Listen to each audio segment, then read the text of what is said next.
Hello YouTube and welcome to the comic book channel. In today's video, I'm going to be showing my pickups from local comic book shops for the week of December 2nd, 2020. To get us started from Boom Studios, I have Vampirella number 15, the Peach Momoko exclusive, I don't know, some kind of variant. Dynamite always has like all these cutesy names for their variants and I can't remember what any of them are. So this is the Peach Momoko variant that I'm showing. Next up, from Aftershock, a new number 1. This is Knock 'em Dead number 1. And this is the regular cover for this one. Next up, we have this really awesome cover for, this is from Boom Studios. This is the cover for Buffy Issue 20. This is the B variant. I looked up the artist's name, but I have no clue how to say it, so we're just going to go with B variant. But I like this one a lot. It's really cool, really 80s, 90s vibe to it. Looks like Saved by the Bell or something. Really cool, really awesome artwork. I think this is definitely my favorite cover for the week. A new number 1 from AWA Upshot. Here is Erratic number 1. Tells the story of a 15-year-old who has superpowers for like 10 minutes at a time. Looks really cool. Sounds awesome. I'm excited to read it and check it out. The only downfall is it's planned as a mini-series, so it's not like an ongoing or anything. Not that I think AWA Upshot really does that. They did the same thing with, what was the zombie book? I already forgot the name of the zombie book. Z something. I have no clue. Zero Year? That's the name of the zombie book.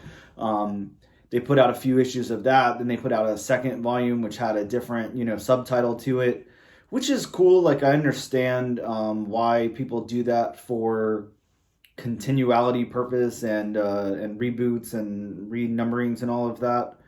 But it is nice to have, like, an ongoing, where you can get up to like 20 issues or something versus like 4 parts and then season 2 or something like that with a subtitled name.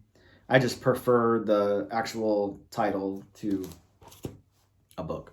I don't know. From Image Comics, only one from Image this week, and this is issue number 6 to Firepower. From Aftershock, we have issue number 2 to Red Atlantis, and this is the regular cover. It's by Robert Hack, who is one of my favorite cover artists. Really great cover art.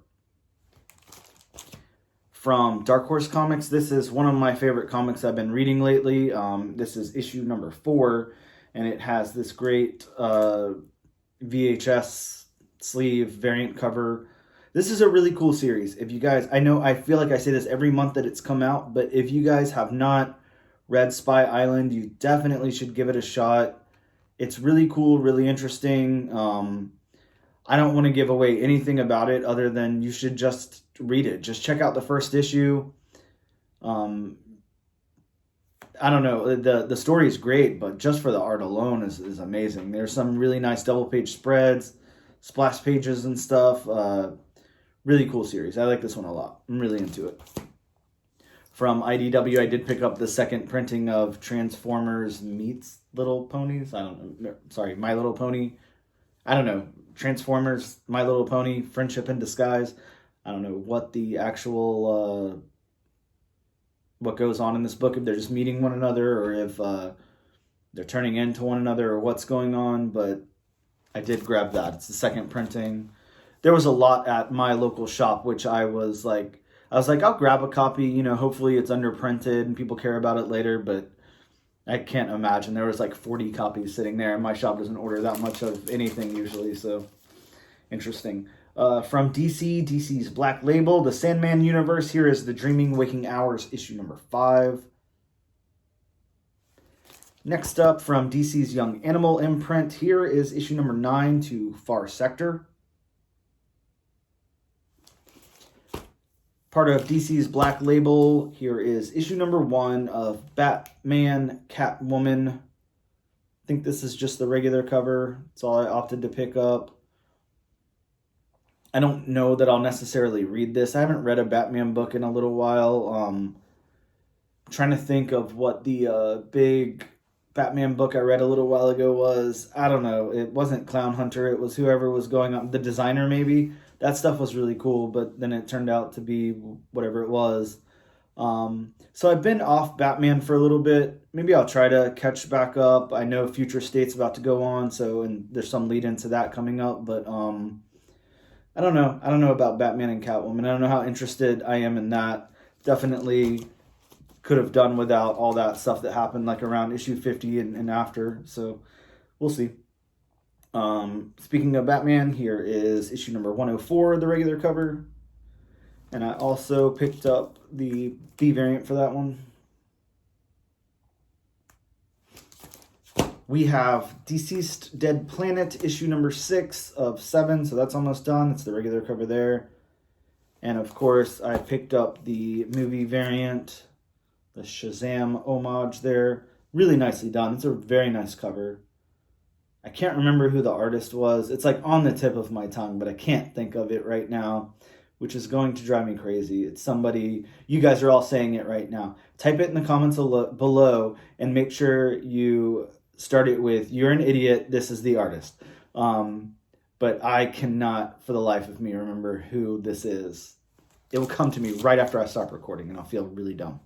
Over to Marvel. Here is big new number 1 this week. Might just be a one-shot. I honestly can't remember.